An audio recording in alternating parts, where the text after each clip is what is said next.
राधे राधे मित्रों, DAI arcane channel में आपका हार्दिक स्वागत है। क्या आप तैयार हैं एक ऐसी कहानी सुनने के लिए जो एक गरीब युवक की सादगी, एक दयालु लड़की की सेवा और एक धनवान व्यक्ति के दिल में आए बदलाव की गाथा कहती है? आज हम आपके सामने पेश कर रहे हैं महाशिवरात्रि की पावन कथा, बूढ़े गिद्ध की सीख। एक प्रेरणादायक कहानी जो यह संदेश देती है कि सच्ची भक्ति महंगी भेंटों में नहीं, बल्कि निस्वार्थ सेवा, दया और दिल से किए गए कर्मों में छिपी होती है। तो आइए इस अद्भुत यात्रा की शुरुआत करते हैं। आगे बढ़ने से पहले आपसे एक छोटी सी विनती है कि कृपया हमारे चैनल को सब्सक्राइब कर लें और यदि आपको यह कहानी पसंद आए तो अच्छे कमेंट करें तथा अपने दोस्तों के साथ इस वीडियो को जरूर शेयर करें। तो चलिए सुनते हैं यह कहानी। हिमालय की ऊंची चोटियों के नीचे बर्फ से ढके शिखर मानो आशीर्वाद बरसाते हों, वहीं एक छोटा सा गांव था। इस गांव में सुबह की पहली किरण जब धरती पर पड़ती तो लगता मानो भगवान शिव की कृपा का स्पर्श हो। गांव के लोग जो हर दिन भक्ति, भजन और मंत्रों की मधुर ध्वनि में डूबे रहते थे, महाशिवरात्रि के दिन एक विशेष उत्साह में रहते थे। मंदिर की घंटियां गूंजती, दिए जगमगाते और हर दिल में शिव के प्रति अटूट श्रद्धा बस जाती। इस पवित्र वातावरण में तीन व्यक्ति अपनी अपनी अनोखी कहानियां जी रहे थे। वीरेन, एक युवक जो गरीबी में पलता बढ़ता था, पर उसके दिल में भगवान शिव के प्रति अदम्य प्रेम और सच्ची भक्ति की लौ जलती थी। मेघा, गांव की एक मासूम दयालु लड़की जिसकी मुस्कान में और छोटे छोटे कामों में सेवा का जादू था। हरिदास, गांव का एक धनी व्यक्ति जो हमेशा महंगी भेंटों और दिखावे में लगा रहता था, पर असली भक्ति की राह से अनजान था। महाशिवरात्रि का दिन आते ही गांव में हलचल मच गई। हर घर से फूल, फल, दूध, घी और अनगिनत भेंटें लेकर भक्तजन मंदिर की ओर निकल पड़े। रामनाथ पंडित, जो गांव के प्रिय मंदिर के पुजारी थे, भक्तों का स्वागत कर रहे थे और सभी को आशीर्वाद दे रहे थे। उनके मधुर शब्दों में और भक्ति भरी दुआओं में ऐसा असर था कि हर दिल में उमंग जाग उठती थी। लेकिन वहीं वीरेन, जिसने जीवन की कठिनाइयों से परिचय पाया था, उसके पास कुछ भी नहीं था। जब उसने देखा कि अन्य भक्त अपनी अपनी भेंटों के साथ मंदिर में पहुंचे तो उसके मन में हल्की सी निराशा और उदासी समा गई। मेरे पास तो कुछ भी नहीं है, फिर मैं कैसे करूं पूजा? उसकी आंखों में अश्रु छिपे थे, पर भीतर कहीं ना कहीं एक छोटी सी उम्मीद भी थी। उसने तय किया कि भक्ति सिर्फ महंगी भेंटों में नहीं, बल्कि हमारे कर्मों में होती है। अपने दिल में उठते सवालों के साथ वीरेन धीरे धीरे मंदिर की ओर बढ़ता चला गया। रास्ते में उसकी नजर एक विशाल पेड़ पर लटके सुनहरे बेल पत्रों पर पड़ी। उन पतों की चमक में उसने अपनी सादगी और सच्ची भक्ति का प्रतिबिंब देखा। शायद ये बेलपत्र मेरी भक्ति का प्रतीक बन जाए, उसने सोचा। धीरे धीरे उसने बेलपत्र तोड़ना शुरू किया। हर पत्ता मानो उसके दिल की धड़कन के साथ गूंज रहा हो। इस साधारण भेंट में उसने अपनी सच्ची भावना समाहित की और आगे बढ़ चला। जब वीरेन मंदिर की ओर आगे बढ़ रहा था, तभी उसने एक पुराने बरगद के नीचे बैठा एक बूढ़ा गिद्ध देखा। उसकी आंखों में वर्षों का अनुभव, दर्द, खुशी और ज्ञान एक साथ झलक रहा था। वीरेन ने उसकी ओर देखा और धीरे से पूछा, हे बूढ़े गिद्ध, आप यहां क्या कर रहे हैं?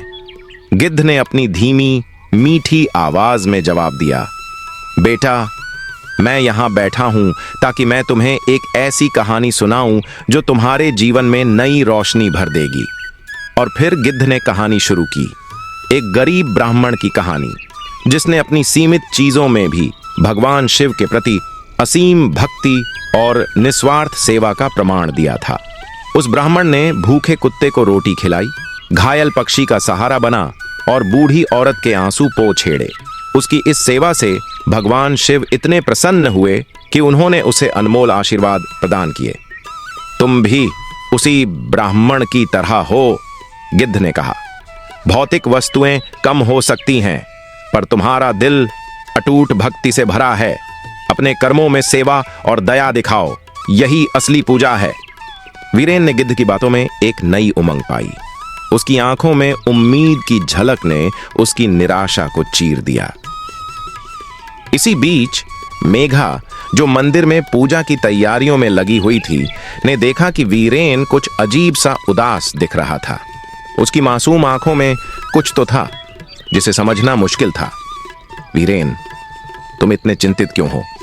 उसने अपने दिल की आवाज सुनी और मंदिर के बाहर निकल आई। जब मेघा ने वीरेन से मुलाकात की तो उसने देखा कि वह अपने हाथों में बेलपत्र लेकर धीरे धीरे चलता जा रहा था। मेघा ने नर्म स्वर में कहा, दोस्त, असली भक्ति तो दिल से होती है। भले ही हमारे पास भौतिक भेंट ना हो, पर सेवा और दया में सच्चाई निहित होती है। वीरेन ने अपनी कहानी मेघा से साझा की और गिद्ध की सुनाई गई कथा ने भी उसे प्रेरित किया था। मेघा ने उत्साह से कहा, चलो हम साथ मिलकर कुछ अच्छे काम करते हैं। कभी कभी छोटा सा कदम भी बड़े चमत्कार कर सकता है। दोनों ने मिलकर तय किया कि गांव में जरूरतमंदों की सहायता करेंगे।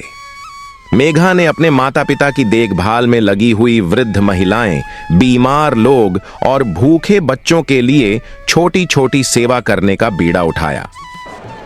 गांव में एक और प्रमुख चेहरा था, हरिदास। वह धन संपत्ति का मालिक था और हमेशा महंगी भेंटों के जरिए अपनी भक्ति का दिखावा करता रहता था। लेकिन हरिदास के दिल में असली भक्ति की कमी थी। उसने कभी निस्वार्थ सेवा का अनुभव नहीं किया था और उसकी पूजा केवल बाहरी दिखावे तक सीमित थी। महाशिवरात्रि के दिन हरिदास ने अपने महंगे उपहार लेकर मंदिर पहुंचा। उसकी भेंटें चमचमाती थीं, लेकिन उसके चेहरे पर एक खालीपन सा था।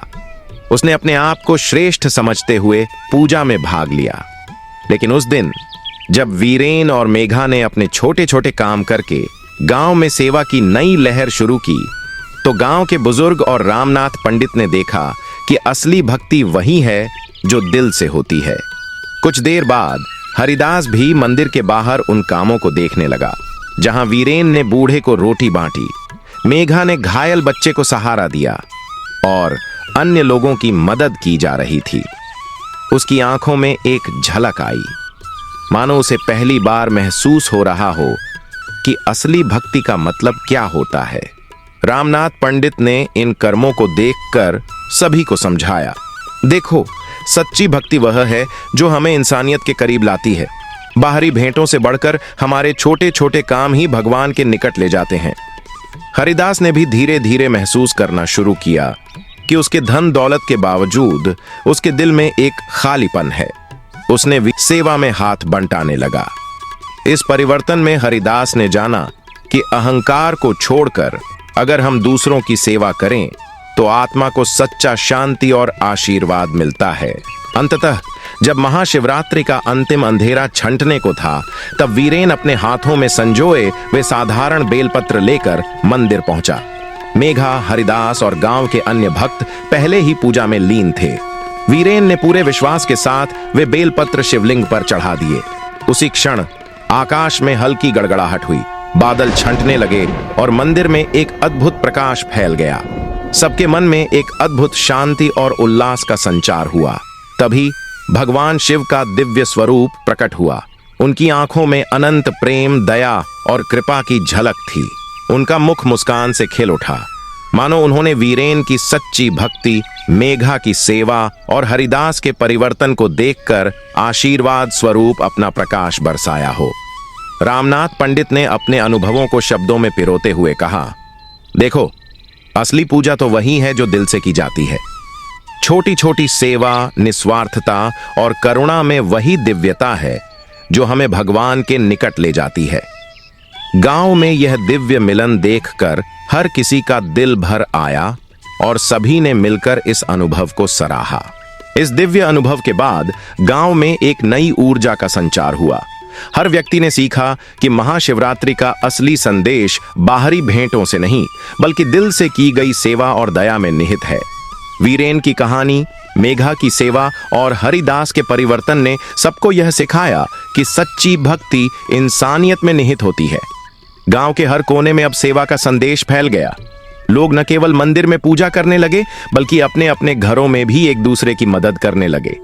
रामनाथ पंडित ने युवाओं को प्रेरित करते हुए कहा, हमारे कर्म हमारे दिल का आईना होते हैं। जब हम निस्वार्थ सेवा करते हैं तो भगवान स्वयं हमारे सामने प्रकट होते हैं। हरिदास ने भी अपनी पुरानी सोच छोड़कर अब अपनी दौलत का सही उपयोग करने का संकल्प लिया। उसने गांव में गरीबों के लिए अनुदान और खाद्य सामग्री का प्रबंध करना शुरू किया। दोस्तों, अगर आपको यह कहानी पसंद आई हो और आपके दिल को छू गई हो तो कृपया इस वीडियो को लाइक करें, शेयर करें और द AI आर्केन चैनल को सब्सक्राइब करना न भूलें। नीचे कमेंट में हमें बताएं कि इस कहानी से आपको क्या सीख मिली और आप अपने जीवन में सेवा तथा भक्ति का संदेश कैसे फैलाते हैं। आपकी एक छोटी सी प्रतिक्रिया हमें और भी प्रेरणादायक कहानियां बनाने में मदद करेगी। जय शिव शंभू।